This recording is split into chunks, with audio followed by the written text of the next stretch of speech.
Selamat pagi, saya Kris Arfianto, beralamat di Melambangan Widodo Martani Ngemplak Sleman. Dengan usaha saya melon hidroponik dengan sistem NFT peralon dengan luasan 6 meter kali 12 meter dengan populasi tanaman 250 tanaman.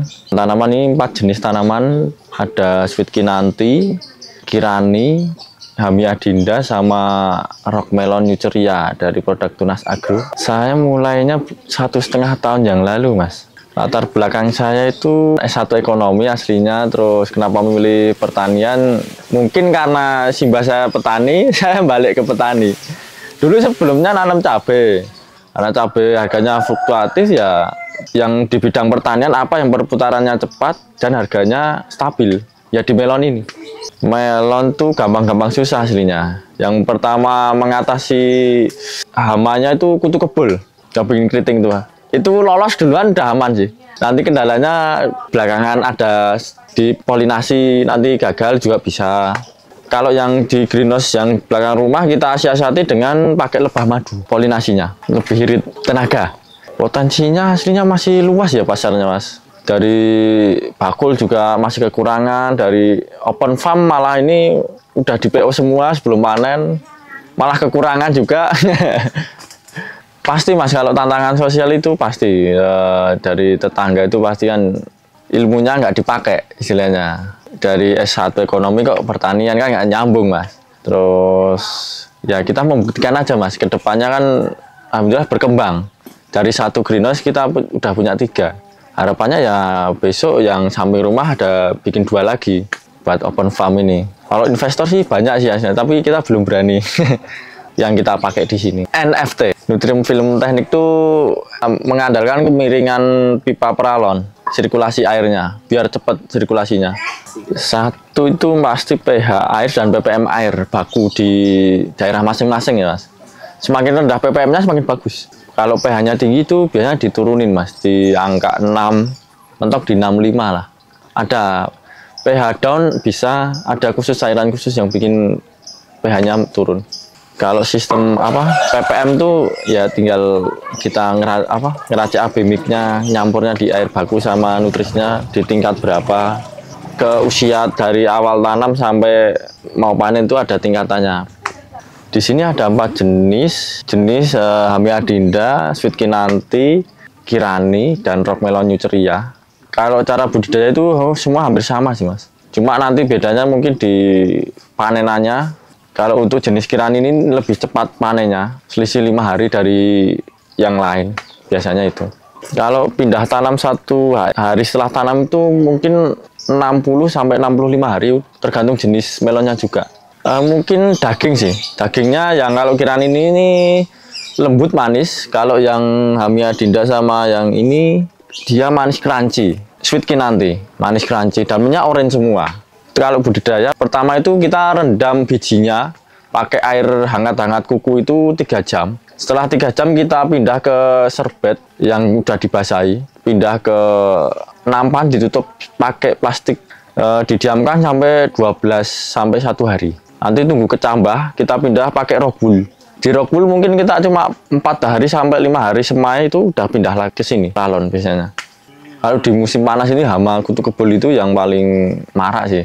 Itu harus kita tangani dulu.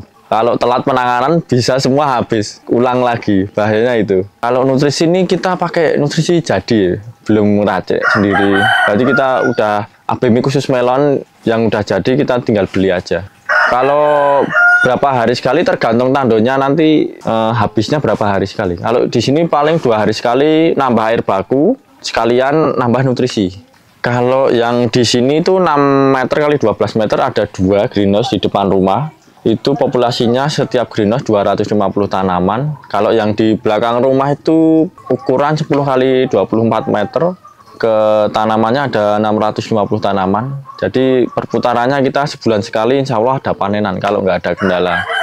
Ya kalau tanaman sehat tuh rata-rata ya 1 sampai 2,5 kilo bisa, Mas. Kalau tanamannya sehat. Sekilo aja udah bagus lah.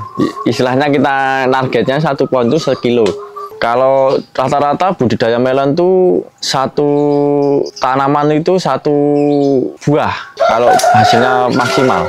Dari awal polinasi kan pertama kita polinasi mungkin 4 buah, terus kita lihat sampai bentuknya sampai setelur angsa pas kepal ini, ya kita sisakan satu yang paling bagus bentuknya sampai panen. Karena satu itu panennya cepat nanti, terus maksimal buah sama kemanisannya nanti lebih maksimal kalau satu. Saya pernah coba 2 itu kurang maksimal. Yang membuat manis itu satu tuh dari gennya melonnya sendiri. Dalam setiap kemasannya itu pasti ada tingkatan kemanisannya berapa. Tingkat kemanisannya itu menentukan di budidayanya. Kalau udah di gennya itu nggak manis, ya dia nggak bakal manis. Kalau dia manis, insya Allah nanti kalau tanaman sehat pasti manis. Begitu sampai standar ya 13 up lah mas.